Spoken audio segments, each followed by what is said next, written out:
ஓம் சாந்தி. April 3, 2024. காலை முரளி பாப்தாதா, மதுபன்.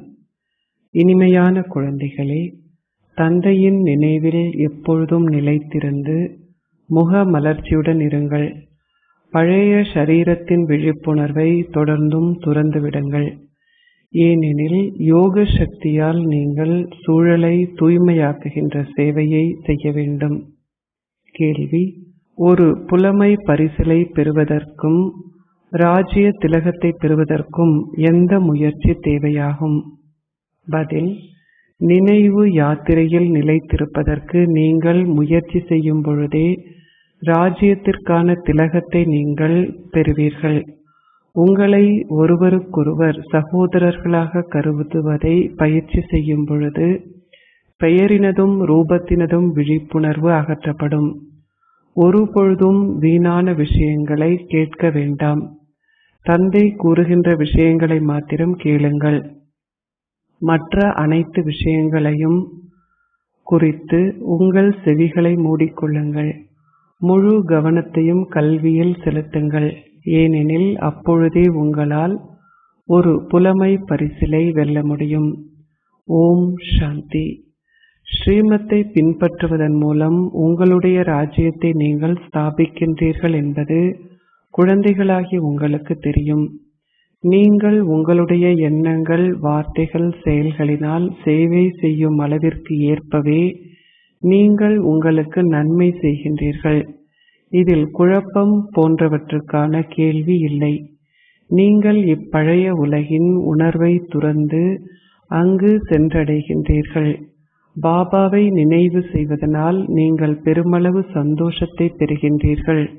நீங்கள் எப்பொழுதும் நினைவில் நிலைத்திருந்தால் சந்தோஷத்தை தவிர வேறு எதுவும் இருக்காது. தந்தையை மறப்பதனால் நீங்கள் வாடிவிடுகின்றீர்கள். குழந்தைகளாகி நீங்கள் எப்பொழுதும் சந்தோஷமாக இருக்க வேண்டும். நான் ஓர் ஆத்மா, ஆத்மாவாகிய எனது தந்தை இவ்வாயின் மூலமாக பேசுகின்றார். ஆத்மாவாகிய நான் இந்த காதுகளின் மூலமாக கேட்டுக்கொண்டிருக்கிறேன். இத்தகைய பழக்கத்தை உருவாக்கிக் கொள்வதற்கு நீங்கள் முயற்சி செய்ய வேண்டும். தந்தையை நினைவு செய்யும் பொழுது நீங்கள் வீடு திரும்ப வேண்டும். இந்த நினைவு யாத்திரை உங்களுக்கு அதிக அளவு சக்தியை கொடுக்கிறது. நீங்கள் உலக அதிபதிகள் ஆகும் அளவிற்கு அதிக அளவு சக்தியை பெறுகின்றீர்கள். தந்தை கூறுகின்றார், சதா என்னை மாத்திரம் நினைவு செய்தால் உங்களுடைய பாவங்கள் அழிந்துவிடும். நீங்கள் இதை உறுதியாக்கிக் கொள்ள வேண்டும்.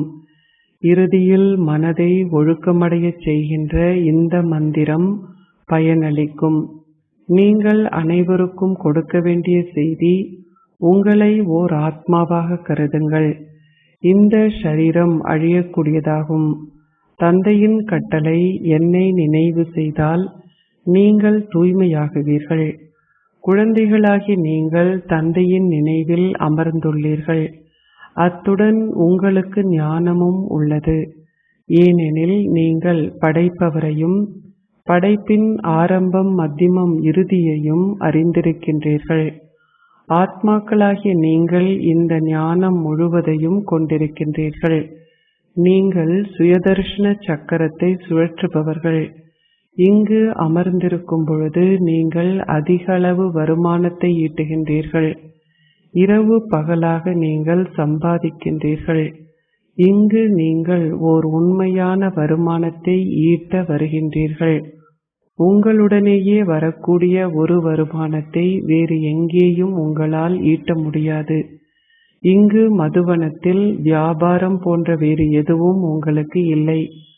சூழல் மிகவும் சிறந்ததாகும். நீங்கள் யோக சக்தியால் சூழலையும் தூய்மையாக்குகின்றீர்கள். நீங்கள் அதிக அளவு சேவையை செய்து கொண்டிருக்கிறீர்கள். தமக்கு சேவை செய்பவர்களே பாரதத்திற்கும் சேவை செய்கிறார்கள். பின்னர் இப்பழைய உலகமும் எஞ்சியிருக்க முடியாது. நீங்களும் இங்கு இருக்க மாட்டீர்கள். உலகம் தானாகவே புதியதாகும். குழந்தைகளாகிய உங்களுடைய புத்தியில் ஞானம் முழுவதும் உள்ளது. நீங்கள் முன்னைய கல்பத்தில் செய்த சேவையையே தொடர்ந்து நீங்கள் செய்வீர்கள் என்பதும் உங்களுக்கு தெரியும். நாளுக்கு நாள் நீங்கள் தொடர்ந்தும் மற்ற பலரையும் உங்களுக்கு சமமாக ஆக்குகின்றீர்கள். இந்த ஞானத்தை நீங்கள் கேட்கும் பொழுது புல்லரிப்பு ஏற்படும் அளவிற்கு நீங்கள் மிகவும் சந்தோஷம் அடைகின்றீர்கள். இந்த ஞானத்தை தாம் வேறு எவரிடமிருந்தும் முன்னர் ஒருபொழுதும் கேட்டதில்லை என்று மக்கள் கூறுகிறார்கள். அவர்கள் பிராமணர்களாகிய உங்களிடமிருந்து மாத்திரம் அதை கேட்கின்றார்கள். பக்தி மார்க்கத்தில் முயற்சி தேவையில்லை. இங்கோ நீங்கள் பழைய உலகம் முழுவதையும் மறக்க வேண்டும். தந்தை மாத்திரமே உங்களை இந்த எல்லையற்ற துறவரத்தை கொண்டிருப்பதற்கு தூண்டுகின்றார்.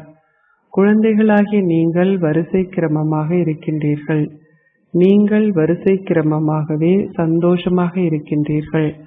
அனைவரும் ஒரே அளவு சந்தோஷத்துடன் இருப்பதில்லை. ஞானமும் யோகமும் கூட ஒரே மாதிரியாக இருப்பதில்லை.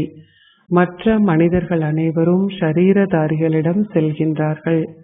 ஆனால் இங்கு தனக்கென ஒரு ஷரீரமற்ற ஒருவரிடமே நீங்கள் வருகின்றீர்கள். நீங்கள் தொடர்ந்தும் நினைவு செய்வதற்காக அதிக அளவு முயற்சி செய்யும் பொழுது நீங்கள் தொடர்ந்தும் அதிக அளவு சதோப்பிரதானம் ஆகுவீர்கள். உங்கள் சந்தோஷமும் தொடர்ந்தும் அதிகரிக்கிறது. இது பரமாத்மாவிற்கான ஆத்மாக்களின் தூய அன்பு ஆகும்.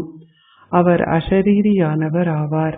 எந்த அளவிற்கு உங்களிடமிருந்து அதிக அளவு துரு அகற்றப்படுகின்றதோ அந்த அளவிற்கு கவர்ச்சி அதிக அளவு அதிகரிக்கும். நீங்கள் எவ்வளவு சந்தோஷமாக இருக்கின்றீர்கள் என்பதை நீங்கள் கொண்டிருக்கும் ஸ்வர்க்க கலைகளை கொண்டு சோதிக்க முடியும். ஒரு குறிப்பிட்ட நிலையில் அமர்ந்திருக்க வேண்டும் என்று அவசியமில்லை. இது ஹத்தயோகம் அல்ல. நீங்கள் சௌகரியமாக அமர்ந்து தொடர்ந்து பாபாவை நினைவு செய்ய முடியும். நீங்கள் படுத்திருந்தவாறும் அவரை நினைவு செய்ய முடியும். எல்லையற்ற தந்தை கூறுகின்றார், என்னை நினைவு செய்தால் நீங்கள் சதோப்பிரதானம் ஆகுவதுடன் உங்களுடைய பாவங்களும் அழிக்கப்படும். உங்கள் ஆசிரியரும் சத்குருவுமான எல்லையற்ற தந்தையை நீங்கள் அதிக அளவு அன்புடன் நினைவு செய்ய வேண்டும். இதற்கே மாயை தடைகளை ஏற்படுத்துகின்றாள். முக மலர்ச்சியாக இருந்தவாறே பாபாவின் நினைவுடன் நீங்கள் உணவு உண்கின்றீர்களா என்பதில் நீங்கள் கவனம் செலுத்த வேண்டும். காதலர்கள் அன்பிற்கினியவரை கண்டுவிட்டதால் நிச்சயமாக அவர்கள் சந்தோஷமாகவே இருப்பார்கள். நினைவில் நிலைத்திருப்பதனால் நீங்கள் தொடர்ந்தும் அதிக அளவு சேமிக்கின்றீர்கள். இலக்கு மிகவும் உயர்ந்ததாகும். எவ்வாறாக இருந்த நீங்கள் எவ்வாறு ஆகின்றீர்கள் என்று பாருங்கள். முன்னர் நீங்கள் விவேகமற்றவர்களாக இருந்தீர்கள். இப்பொழுது நீங்கள் மிகவும் விவேகிகளாக ஆகிவிட்டீர்கள். உங்களுடைய இலக்கும் லட்சியமும் மிகவும் முதற்தரமானதாகும். நீங்கள் பாபாவை நினைவு செய்யும் பொழுது அப்பழைய தோலை நீக்கி புதியதொன்றை எடுப்பீர்கள். நீங்கள் உங்களுடைய கர்மாத்தி நிலையை அடையும் பொழுது நீங்கள் அந்த தோலை நீக்குவீர்கள். நீங்கள் உங்களுடைய வீட்டை அண்மித்துள்ளதால் நீங்கள் அந்த வீட்டை நினைவு செய்கின்றீர்கள். பாபாவின் ஞானம் மிகவும் இனிமையானதாகும். குழந்தைகளாகிய நீங்கள் அதிக அளவு போதையை உணர வேண்டும். கடவுள் இந்த ரதத்தில் அமர்ந்திருந்து உங்களுக்கு கற்பித்துக் கொண்டிருக்கின்றார். இது இப்பொழுது உங்கள் ஏற்றத்திற்கான ஸ்திதியாகும். ஏற்றத்திற்கான ஸ்திதியின் போது அனைவருக்கும் நன்மை உள்ளது. நீங்கள் புதிதாக எதனையும் கேட்கவில்லை. இந்த விஷயங்கள் அனைத்தையும் நீங்கள் முன்னர் பல முறை கேட்டிருக்கின்றீர்கள் என்பதுடன் நீங்கள் அதே விஷயங்களையே மீண்டும் ஒரு முறை கேட்டுக்கொண்டிருக்கின்றீர்கள் என்பதும் உங்களுக்கு தெரியும். நீங்கள் இந்த விஷயங்களை கேட்கும் பொழுது உங்களுக்குள் சந்தோஷம் பொங்கி எழுகின்றது. நீங்களே மிகவும் பிரபல்யமான அறியப்படாத போர் வீரர்கள் ஆவீர்கள். நீங்கள் முழு உலகையும் சொர்க்கமாக்குகின்றீர்கள். இதனாலேயே தெய்வங்கள் அதிக அளவு வழிபாடு செய்யப்படுகிறார்கள். செய்பவர்களும் உங்களை செய்ய தூண்டுபவர் அனைவருமே வழிபாடு செய்யப்படுகிறார்கள். தேவ தர்மத்தின் நாற்று ஸ்தாபிக்கப்படுகிறது என்பதை குழந்தைகளாகி நீங்கள் அறிவீர்கள். இந்த வழக்கம் இப்பொழுதே ஆரம்பமாகியுள்ளது. நீங்கள் திலகம் ஒன்றை உங்களுக்கு இடுகின்றீர்கள். நன்கு கற்பவர்கள் தங்களை தாங்களே ஒரு புலமை பரிசிலை பெறுவதற்கு தகுதியானவர்கள் ஆக்குகின்றார்கள். நினைவு யாத்திரையில் நிலைத்திருப்பதற்கு குழந்தைகள் பெருமளவு முயற்சி செய்ய வேண்டும். உங்களை சகோதரர்களாக கருதும் பொழுது பெயரினதும் வடிவத்தினதும் விழிப்புணர்வு அகற்றப்படும். இதற்கே முயற்சி தேவையாகும். நீங்கள் அதிக அளவு கவனம் செலுத்த வேண்டும். ஒரு பொழுதும் வீணான விஷயங்களை கேட்க வேண்டாம். தந்தை கூறுகின்றார், நான் உங்களுக்கு கூறுகின்ற விஷயங்களை மாத்திரம் கேளுங்கள். வம்பலத்தலை கேட்க வேண்டாம். அவற்றுக்கு உங்களுடைய காதுகளை மூடுங்கள். தொடர்ந்தும் அனைவருக்கும் அமைதி தாமத்திற்கும் சந்தோஷ தாமத்திற்குமான பாதையை காட்டுங்கள். நீங்கள் எந்த அளவிற்கு அதிக அளவு பாதையை அனைவருக்கும் காட்டுகின்றீர்களோ அந்த அளவிற்கு உங்களுக்கு அதிக அளவு நன்மை செய்கின்றீர்கள். நீங்கள் ஒரு வருமானத்தை சம்பாதிக்கின்றீர்கள். தந்தை அனைவரையும் அலங்கரித்து அவர்களை திரும்பவும் வீட்டிற்கு அழைத்து செல்ல வந்துள்ளார். தந்தை எப்பொழுதும் குழந்தைகளின் உதவியாளராகவே இருக்கின்றார். தந்தை தனது உதவியாளர்களாக ஆகுபவர்களை பெருமளவு அன்புடன் பார்க்கின்றார். மற்ற பலருக்கும் பாதையை காட்டுபவர்களை பாபா அதிக அளவு நினைவு செய்கின்றார். அவர்களும் தந்தையின் நினைவின் ஈர்ப்பை உணர்கின்றார்கள். நினைவின் மூலமாக உங்களுடைய துரு தொடர்ந்தும் அகற்றப்படும்.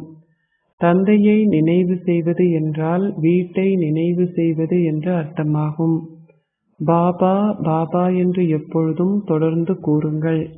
இது பிராமணர்களின் ஆன்மீக யாத்திரையாகும். நீங்கள் பரமாத்மாவை நினைவு செய்வதனால் உங்களுடைய வீட்டை அடைவீர்கள். நீங்கள் ஆத்ம உணர்வு உடையவர்களாக ஆகுவதற்கு அதிக அளவு முயற்சி செய்யும் பொழுது உங்களுடைய பௌதீக புலன்கள் அதிக அளவு கட்டுப்படுத்தப்படும்.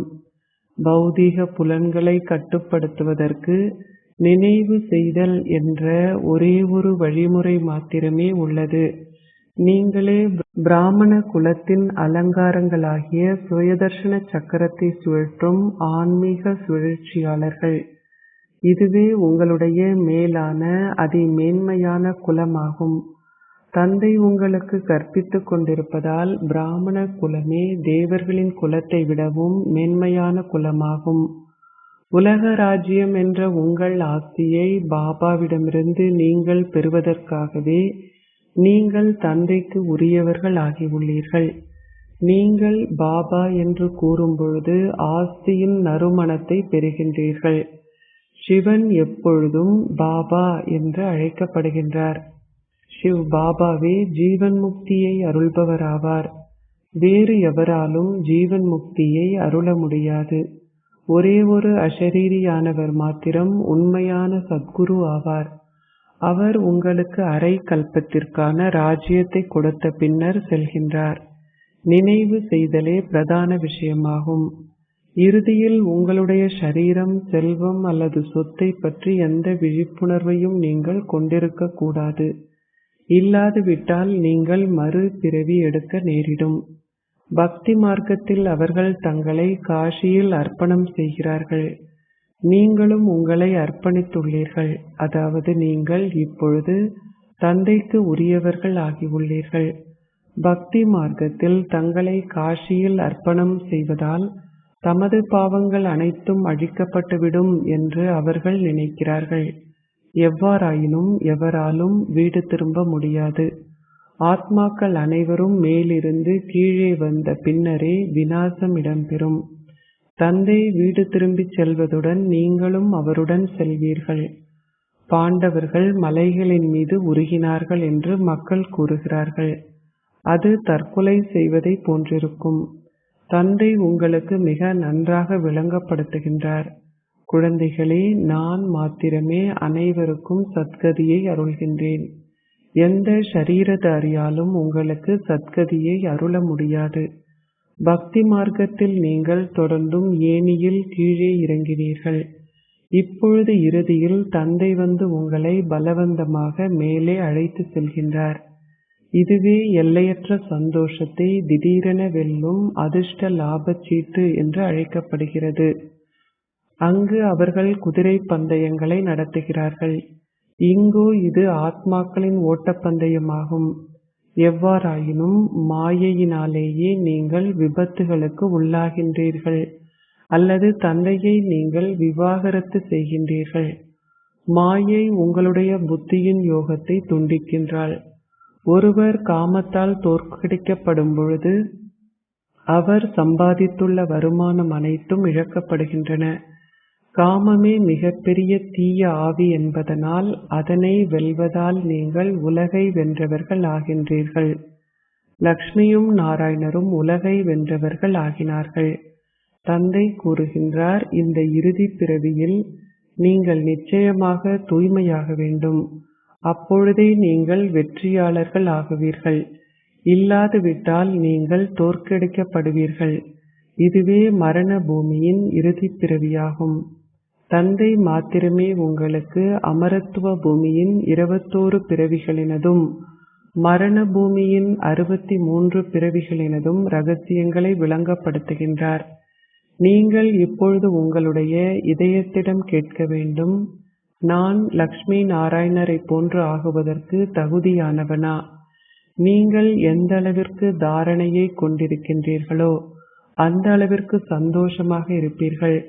எவ்வாறாயினும் அது உங்களுடைய பாக்கியத்தில் இல்லாதுவிட்டால் மாயை இதனை நிலைத்திருக்க அனுமதிக்க மாட்டாள். நாளுக்கு நாள் மதுவனத்தின் தாக்கம் தொடர்ந்தும் அதிக அளவு அதிகரிக்கும்.